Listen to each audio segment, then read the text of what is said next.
I decided to accept the candidacy, to go for it.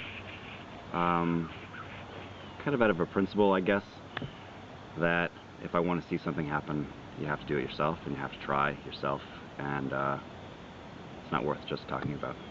Well, I moved here when I was 5 from Yonkers, New York, and grew up here. 11th, 12th grade, I went to boarding school on a running scholarship to Berkshire School in Massachusetts. Then I attended Wheaton College in Massachusetts again, coming back here on summers, working for my dad and for the ferry, etc. Then I lived in Boston for several years, where I worked at a bookstore and arboretum. And when I was thoroughly sick of living in a city, I moved to a farm. I worked there for a year, and that made me realize that if I'm going to live in a small town, it might as well be Shelter Island, where at least I know everybody. Yeah. And the people in pickup trucks wave to me occasionally. So then I moved back here with my wife about 3.5, 4 years ago now. And I work for my father at Fokine Construction Services, design and build. And I'm the project manager of several jobs on the island and on the South Fork.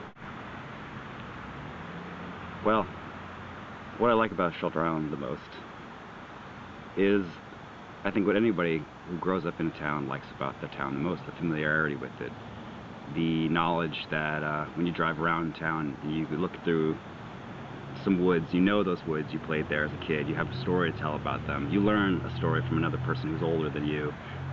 One place was one time a bamboo forest, now it's a field, you know, with your name for politics on that sign, you know, a political sign in that field where you once had BB gun wars. There's a lot of history in here, and I feel like if I want to live somewhere, I want to live somewhere where I'm part of that history. You know? I'm not just another passer through. What would I change about Shelter Island? That's a hard question. Not necessarily. I wouldn't necessarily want to see anything change, and I can't expect things to revert, and I can't expect things to change.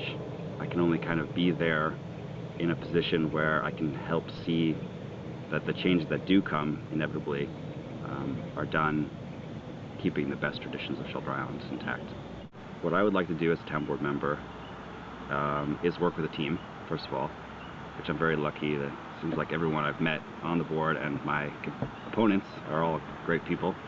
And that's one thing I actually love about Shelter Island, is that the people who I'm running against I really like. And they're all great to talk to, and I love hearing their opinions, and much more honest with them than I think I would be if I was running an up-island political election. Yeah. If I was a town board candidate, I would change, or I would hope to accomplish, there are some environmental things I would like to see happen. The 2% committee has purchased a lot of land on this island, and I would like to see a maintenance program installed. I know there's stewardship programs now, but I would like to see those more, the health of Shelter Island environment restored through collective efforts of the private and public sphere. And also, you know, like to maintain the community that is here and that does exist, and to see, as you know, town board deals with many situations coming to them, and that's important, but also to be proactive and to see through the changes that I'd like to see.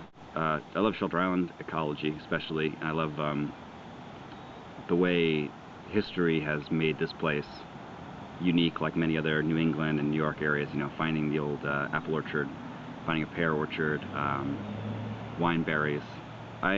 Yes, I enjoy the edible landscape that Shelter Island can provide to you if you just look, you know.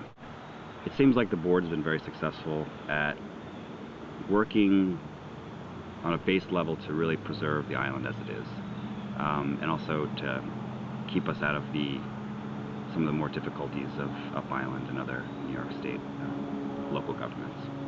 And that's, you're talking about land preservation and anything else, legislation?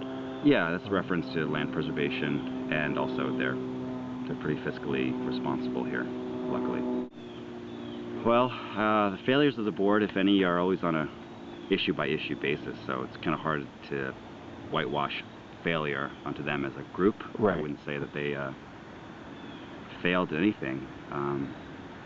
You know, they are, luckily for us, an amateur group. They're not professional politicians. They're townspeople just like everybody else. And so their faults and their failures are just part of life. What's your take on the non-conforming use proposal? It's a complicated question because what you're doing is you're creating a divide between the homeowner and the commercial owner. And that divide doesn't necessarily need to exist. And it's unfortunate that the Chamber of Commerce on this island is not very proactive and keeping up on the issues, so that when there is a problem, they have to come in a reactionary stance and create a situation that could have been avoided if they were more proactive in their involvement. And also the town board was more inclusive of them as well. But it brings up, the essential issue of Shelter Island, is that how will we survive as a community, and that of course is business. I personally am extremely pro-business, and because that is, without business our island will not exist, and our community will not exist.